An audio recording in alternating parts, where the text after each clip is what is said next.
जय हिंद दोस्तों जो बच्चे इंडियन नेवी ज्वाइन करना चाहते हैं उनके लिए नोटिफिकेशन आउट हो चुका है।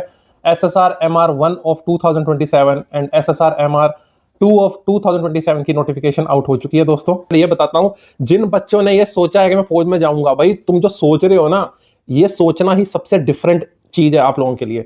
फौज में कोई ऐरा गहरा नहीं जाता, जिसके पट्टों में दम होता है ना वो जाता है फौज में। ठीक है, आपने अगर सोचा है, चाहे वो मेरा कोई भाई हो चाहे बहन हो, अगर आपने सोचा है कि मुझे फौज ज्वाइन करनी है, भाई सलूट है आपको, प्राउड है मुझे आप पे कि आपने देश सेवा के लिए, चाहे वो पैसे के लिए हो, चाहे मजबूरी के लिए हो, चाहे आपके पैशन हो, बट मेरा सलूट है आपको यार कि आपने, आपका सिलेक्शन हो ना हो, वाहिगुरु करे आप सबका सिलेक्शन हो। 1% अगर किसी के ऊपर आपने जो फॉर्म भरने की हिम्मत कर रहे हैं ना, आप जो आप में गट्स आके मैं करूंगा, भाई this is what a one arm forces man should act like.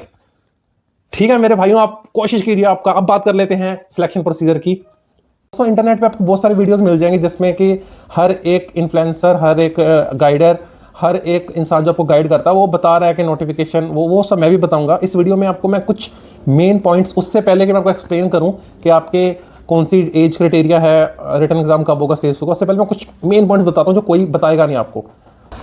दोस्तों मैं रिटर्न एग्जाम और एज क्राइटेरिया और आपकी जो क्वालिफिकेशन से पहले मैं कुछ बेसिक पॉइंट बता देता हूं जो आपको कोई इन्फ्लुएंसर, कोई आपका टीचर ऑनलाइन में या ऑफलाइन में कोई बताएगा नहीं, क्योंकि हमने 15 साल सर्विस की है तो हमें ऑब्वियसली थोड़ा उनसे ज़्यादा ही पता होगा ना।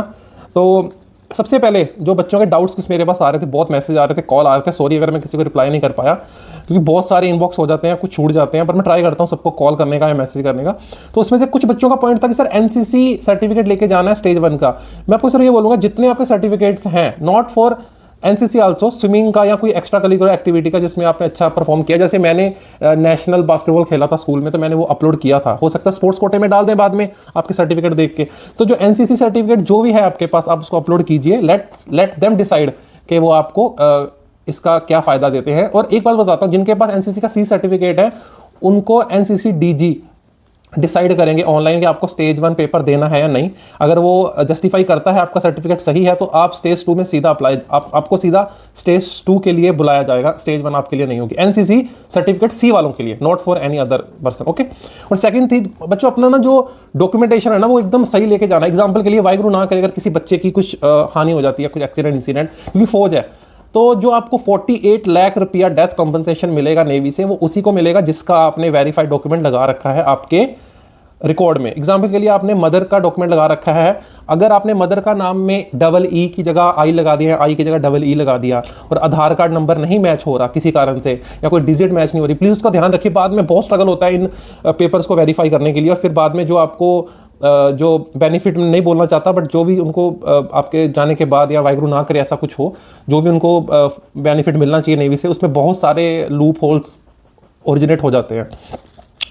तीसरा, एक्स सर्विसमैन नहीं हो आप बच्चों, प्लीज़, मैं बार बार बोल चुका हूँ, आप एक्स सर्विसमैन नहीं हो, क्लियर है, आपको कोई कोटा नहीं मिलेगा। इसके अलावा स्टेट गवर्नमेंट्स, हर गवर्नमेंट अपने तरफ से ट्राई कर रही है, क्योंकि जो first batch army navy air force का वो इसी साल दिसंबर में आउट होने वाला है, तो सारी गवर्नमेंट्स बेस्ट आपके लिए करने की कोशिश कर रही है और वो करेंगे। ठीक है जी। दूसरा है, आप चिल्का में जाने से पहले या फिर स्टेज 2 के एग्जाम में जाने से पहले ईयर वैक्स, अपने कान की जो मैल होती है उसको साफ करवा लीजिए, नहीं तो वो रीमेडिकल डाल देगा, कोई सेंस नहीं बनती। दूसरा, हाइजीन, आपके जो जितना हाइजीन है आप, है ना, आपके हेयर कटिंग सब जो आपको करना चाहिए हाइजीन के लिए, जेंट्स और लेडीज़ दोनों के लिए, वुमेन अग्निवीर और मैन अग्निवीर दोनों के लिए मैं बोल रहा हूँ, वो आप करके जाइए। थोड़ा सा उसका काफ़ी वो होता है कि बच्चा रेडी हो गया, डॉक्टर को भी लगता है बच्चा mentally he is ready for the two join the navy, और उनको लगेगा कि हाँ सही है ना। वो आपको एक एक्स्ट्रा वो पॉइंट देता है, डॉक्टर के भी ब्रेन में आता है कि यार बच्चा सही है ना। और आपका दूसरा, कोई भी आपकी रिसेंटली एक्सीडेंट इंसिडेंट आपके साथ हुआ होगा या कोई आपने सर्जरी करी, उसका वैलिड डॉक्यूमेंट लेके जाइए। हो सकता है उधर जाके आपको दिखा, आप बोलो घर पे रखा है सर मैं दिखा दूंगा, फिर वो डॉक्टर इतना वेट नहीं करेगा, रीमेडिकल डाल देगा या डायरेक्ट चिल्का से आउट कर देगा, उस टाइम पे फिर उनको ब्लेम करने का, है ना, कोई कारण नहीं बनता। दूसरा है कि बच्चे बोल रहे हैं सर कोचिंग इसकी ज्वाइन करूं, सर गाइड कीजिए हम कैसे पढ़ें। बच्चों मैं एक बात बता देता हूं आपको, जिस बच्चे ने 12th डेडिकेशन से की है, मैथ साइंस इंग्लिश, मैथ और साइंस आपको पता कैसे पढ़नी है, 12th आपने पास की है तभी आप ये पेपर भर रहे हैं, साइंस वाले बच्चे, नो डाउट। मैं आपको बता रहा हूं बिना कोचिंग के आप पास हो गए, मेरे ऐसे बंदों की हेल्प की जरूरत नहीं है आपको, या कोई ऑनलाइन टीचर की जरूरत नहीं है। जस्ट रिवीजन कीजिए, लास्ट आप पेपर को एक बार चेक कीजिए किस तरह का पेपर आया था, अगर हो सकता है तो मॉक टेस्ट ले लीजिए। उसके अलावा इंग्लिश बच्चों, रीडिंग 15 मिनट सुबह रीड करो, इंग्लिश नहीं दिल करता तब भी पढ़ो, 15 मिनट सुनो, 15 मिनट लिखो, 45 मिनट्स हो गए। जीए को डेडिकेटली 45 मिनट करंट अफेयर्स पढ़िए। इतने टफ करंट अफेयर्स नेवी में नहीं आते जितना आप सोच रहे हो, वो हो जाएगा, नथिंग टू वरी। टेंशन लोगे तो नहीं होगा, टेंशन नहीं लोगे तो मैं बता रहा हूं, आप जो ये वीडियो देख रहे हैं, आप नेवी के शिप चलाओगे, समझ रहे हो? आप नेवी को रन करोगे, अपने देश अपने माँ बाप को प्राउड फील कराओगे। डोंट टेक स्ट्रेस, उधर जाइए, टारगेट को हिट कीजिए और टारगेट हिट होगा, ये मेरा आपसे वादा है। तीसरी सबसे लास्ट में बात बोलना चाहता हूं, इसका मिसयूज मत करना आप कोई भी बच्चा। अगर किसी बच्चे के पास 550 रुपये भी नहीं है, फैमिली इश्यूज है, वो मेरे को कॉल कर सकते हैं, मैं उनको फीस अपनी तरफ से सेंड करूंगा। आप अपना फॉर्म भरिए, मुझे उसका स्क्रीनशॉट भेजिए, मैं आपको हेल्प करूंगा, पैसे जो भी आपका होगा। और कोई भी बच्चों को फ्री गाइडेंस चाहिए, मेरे को इनबॉक्स कीजिए।